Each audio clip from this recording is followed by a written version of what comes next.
자, 우리가 한창 세계 조선의 1위를 달릴 때요. 삼성, 현대, 대우 이 세 회사 말고 사실은 STX라는 조선사가 꽤 힘을 발휘했었습니다. 그러나 이미 먼저 무너졌죠. 그런데 이 구조조정 잘 못하는 바람에 이미 4조 5천억을 투입했는데 효과가 많지 않다네요. 과연 어떻게 된 일인지 어떤 앞으로의 구조조정의 메시지를 얻어야 하는지 하나씩 점검해 보겠습니다. 일단 손수호 변호사께 먼저 하나 질문을 드릴게요. 네. 자, 지금 화면에 보이는 것 이런 STX 공장인데 네. 우리가 썼던 얘기를 좀 해보겠습니다. 자, 2013년도에 이제 채권달의 공동관리가 시작됐잖아요. 네, 그렇습니다. 근데 어제 부도가 난다, 큰일 네. 났다는 메시지가 나온 거죠?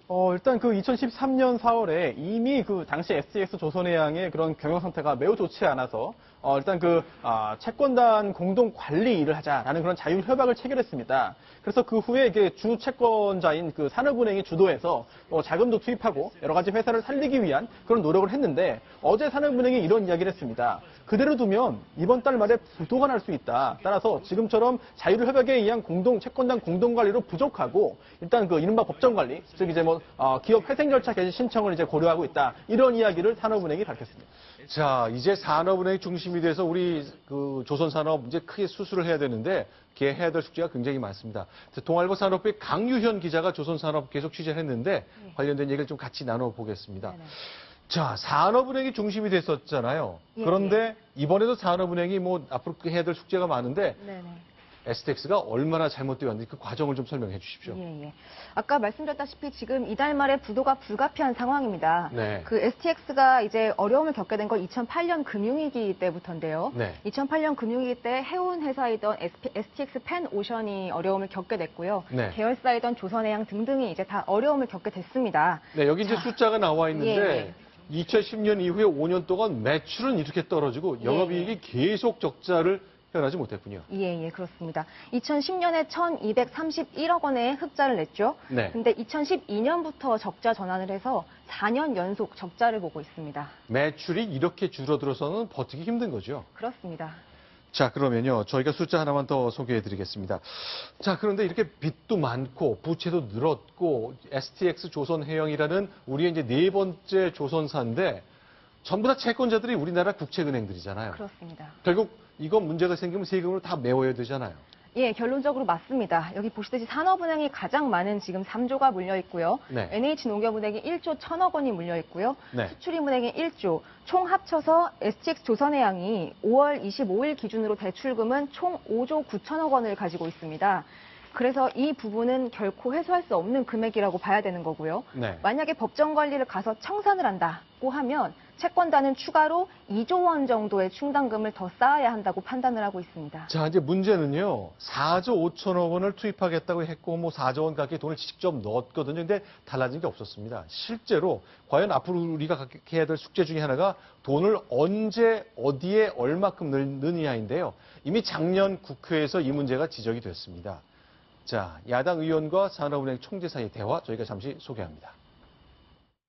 STX 조선해양이 지금 차입금 6조로 완전 잠식 상태에서 자율협약 진행 중이죠. 산업은 실사 단계에서 8,500억을 신규 자금 지원했죠. 예, 맞습니다. 그 협약도 체결되기 전에 8,500억을 먼저 돈을 받고 들어갔습니다. 이거에 대해서 적절했는지 여부에 대해서 회상 가능합니까? 저희가 경쟁력 향상을 위해서 장기 플랜을 가지고 임하고 있습니다. 그래서 2017년까지 아니, 그러니까 지금 빚이 6조인데 자율협약으로 회상 가능하다는 건 상식적으로 가능하지 않은 얘기고요. 자, 빚이 6조인데 자율협약으로 되겠느냐 이렇게 질타했습니다만 사는 총재는 뾰족한 답을 내놓지 못한 것 같습니다. 네네. 실제로요. 4조 5천억을 투입한 계획이 세워졌고 많이 들어갔잖아요. 예.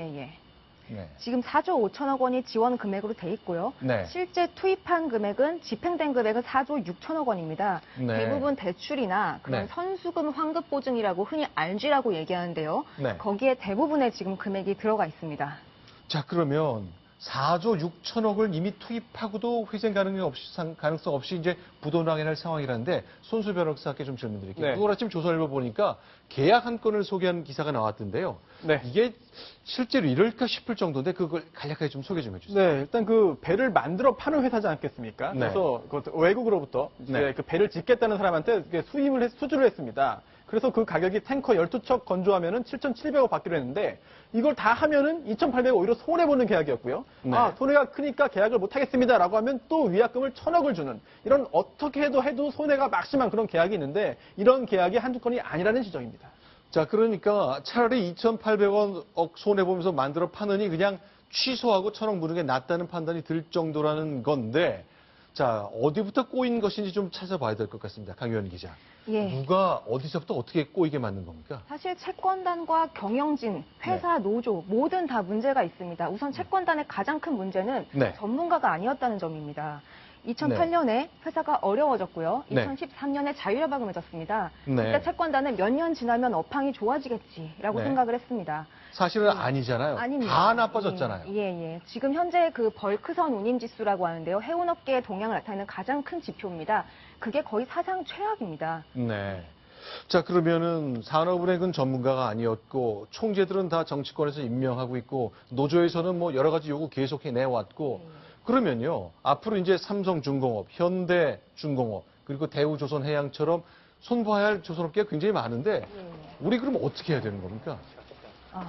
사실 이게 아주 어려운 문제입니다. 지금 그 경기에선 주로 이제 해양 플랜트를 많이 하는 빅3는 네. 유가 하락 때문에 지금 해양 플랜트 발주가 나오고 있지 않습니다. 네. 그리고 선박 시장 또한 그런 중국에서 많이 이제 점유를 한 상황이고요. 네. 그래서 지금 우리는 인력을 줄이고 구조조정을 해서 지금은 뼈를 깎듯이 구조조정을 하는 수밖에 없다. 그러고 더 좋은 기술을 다듬어서 향후에 대비하는 수밖에 없다라고 볼 수 있겠습니다. STX 하면 사람들이 많이 기억합니다. 왜냐하면 모두 다 세습해서 기업 총수의 지위를 갖고 있지만 이 강덕수 회장만큼은 월급쟁이 출신으로 자기가 만든 회사잖아요. 예, 맞습니다. 그래서 이 셀러리맨 신화를 썼다는 강 회장인데 좀 안타까워하는 분들이 많습니다.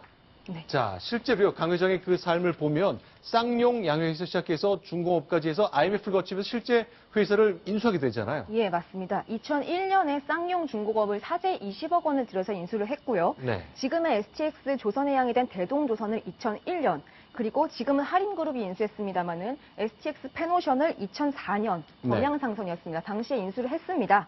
한때 그 재계 서열 13위가 됐고요. 네. 2001년에 매출이 5천억 원이던 회사가 네네. 2012년에 매출은 18조 원으로 증가했습니다.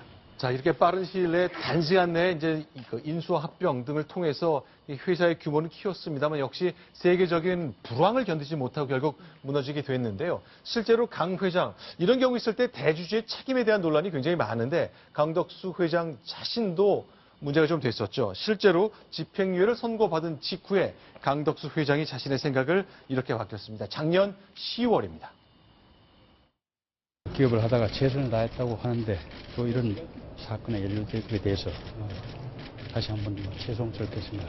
앞으로 STX 재건에 나설 의향이 있으십니까? 예, 그것도 한번 다시 한번 생각해 보겠습니다. 자, STX 조선해양 이제 법정 관리로 가게 되면 그거 어떻게 되는 거죠? 예, 법정관리 신청을 했는데요. 두 네. 가지 방향이 나올 겁니다. 네. 법원이 수용을 하면 채무탕감을 통해서 회생 절차를 밟게 될 거고요. 네. 법원에서 거부하면 청산됩니다. 그러면 회생 절차를 들어가면 과연 회사가 살아날 가능성이 있느냐? 네. 사실 쉽진 않습니다. 지금 수주가 되지 않고 있거든요. 네. 작년 말 이후에 수주가 지금 0척입니다. 네. 지금 현재 STX가 갖고 있는 수주 잔량이 53척인데요. 네. 1년에 40척을 만든다는 점을 감안을 하면 네. 내년 하반기면 그 선박을 만드는 도크가 비게 됩니다. 네. 자, 만약에 청산을 하게 되면요. 네. 이 STX가 고용하고 있는 직원이 2,100명이고요. 네. 그 진해 조선소에 근무하고 있는 협력사 직원들이 3,500명입니다. 네. 이들이 다 일자리를 잃게 됩니다. 그 부양 가족까지 포함하게 되면 이제 수만 명 이상의 분들이 이제 어려움에 처하게 되는데 예. 한 기업의 문제가 지역 사회는 물론이고 한국 사회 전체에 미치는 영향이 이렇게 커졌는데 어쨌건 조선 산업이 무너진 가운데 네 번째 회사 STX 굉장히 어려움을 겪고 있습니다. 자, 강유현 기자와 함께 얘기 나눠봤습니다. 고맙습니다.